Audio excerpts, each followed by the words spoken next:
I love Mass Effect. I love the characters, I love the gameplay, I love the story, I love the designs, I love everything there is to love about the series. My favorite supporting character is Talivas Nima Noraya, aka Talivas Normandy. My favorite species are the Quarians, and I always fall for Dr. Liara T'Soni.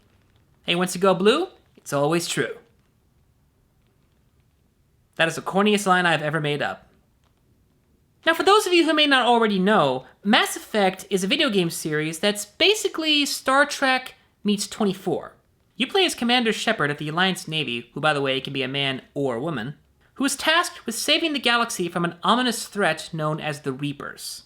You spend the game building up a multicultural and multiracial team, traveling from planet to planet, tackling challenge after challenge in whatever way you so choose. The best part of the entire game series is the amount of freedom that you have to tackle any situation.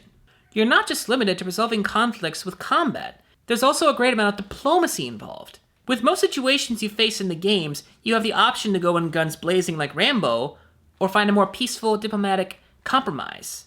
It's not just your job to fight the enemy, it's also your job to make new friends, forge alliances, and basically create peace in the galaxy in any way you can. Because there are so many options, different possibilities that you have in terms of how you handle any given situation, the game series warrants multiple playthroughs.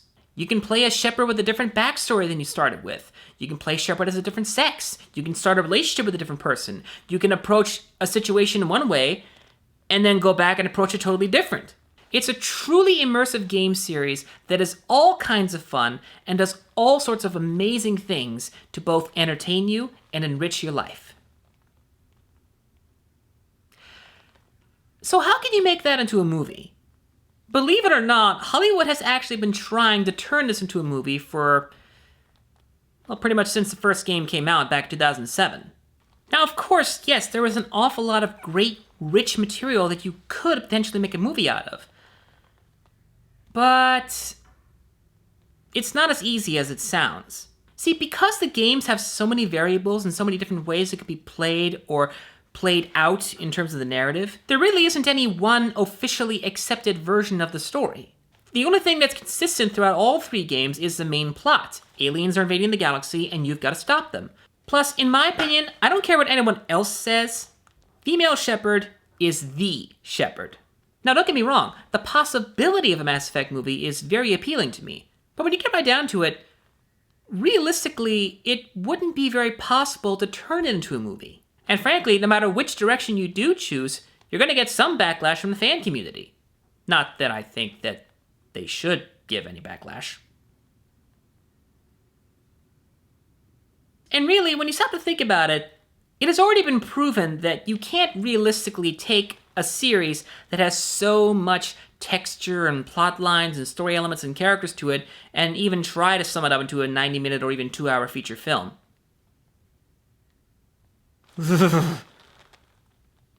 However, that's not stopping Hollywood from still considering it. Avi Arad, the producer of a number of fun Hollywood films, currently still has the movie rights for the series. And last I read, whichever studio he's working with right now say they want to have a Mass Effect movie out by 2018. But again, because Mass Effect is so massive, there's really no way you could squeeze it all into a single feature film. Even if you went in the direction of the Lord of the Rings trilogy by making every movie 3 hours long and making it a trilogy, it still wouldn't be enough to fit all the texture in there. Bottom line, no matter how you slice it, there's realistically no way to make a Mass Effect movie. There are plenty of ways to make Mass Effect short films, but a feature-length film based on even one of the games? Not likely going to happen anytime soon, at least not in my opinion. However, just because you can't really make a Mass Effect movie doesn't mean you can't make Mass Effect anything else. Me personally, I would actually love to see Mass Effect done as a Netflix series. I mean, think about it. If you play any of the Mass Effect games, it really progresses like a television series. It's very episodic in its progression, with every main narrative-oriented level being its own kind of episode. And Netflix is already proving itself to be a really, really good premium channel. More so than HBO, in my opinion. So, yeah. I say scrap the Mass Effect movie and try making a Mass Effect Netflix series. You'll have a lot more freedom to do a lot more interesting stuff, and you can be more true to the source material. But we also know that since Hollywood has this idea in their wheelhouse, they're very likely not going to want to let it go. And with the prospect of a brand new game coming out next year, Hollywood is more definitely going to want to try to make a movie to bank on that. So let's assume that Hollywood is not going to drop the movie and they're really going to try and seriously make a Mass Effect movie. How should they do it? Well, if they absolutely have to make a movie, and they want to do it right, which they should anyway, there are a few things that they will have to do in order to ensure a good Mass Effect movie. One, the movie has to be in 2 parts.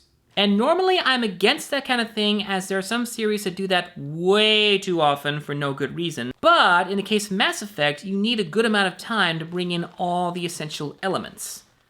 2, only use all the essential narrative-oriented elements. The Mass Effect games have a ton of aspects that are really just ultimately side quests. Things that can very easily be skipped over or overlooked or not even touched upon when it comes to making it into a movie. So don't worry about all the smaller details in the games and just focus on the main essential narrative-oriented parts. Because once again, let's not forget what happened the last time somebody tried to summarize an entire first season of a television show into 190 minutes. Oh, get it out of here! And 3, only adapt the first game. And by extension, only use the characters who are featured in the first game. In my opinion, the first game has the most movie-friendly plot and story structure. It has the most opportunity to create interest in the world that you'd be creating. Plus, it has the one character who should most absolutely, definitely be played by Michael Shannon. And finally, okay, a bit of a disclosure first. This part is mostly coming out of my own personal preference, but it's also coming out of a strong opinion I have about lead characters in movies. We need more badass women. This is something that is long overdue, and that Hollywood seems to keep tiptoeing around. And frankly, I think Hollywood needs to grow some balls and start putting more badass women in lead roles. It's already been proven it can be done well once before this year, so let's start doing that a little more, okay? In case you haven't figured out already, make Shepard a woman. And once more, cast Gina Carano. Because she is a living embodiment of feminine badass. And there you have it. My own personal guideline for how to make a potentially good Mass Effect movie, even though really I still think that they shouldn't. So yeah, Mass Effect. If you haven't played it, please give it a shot now. And for those of you who may not be into video games, there are also plenty of Mass Effect books that I would highly recommend you try out. And on the off chance it's someone who might be involved in the making of Mass Effect Andromeda is watching this right now, I just have one simple request. Please don't come up with some bullshit means of bringing Commander Shepard back. She's already done her job. It's time for a new hero. Ladies and gentlemen, my name is Norman. Thank you for watching.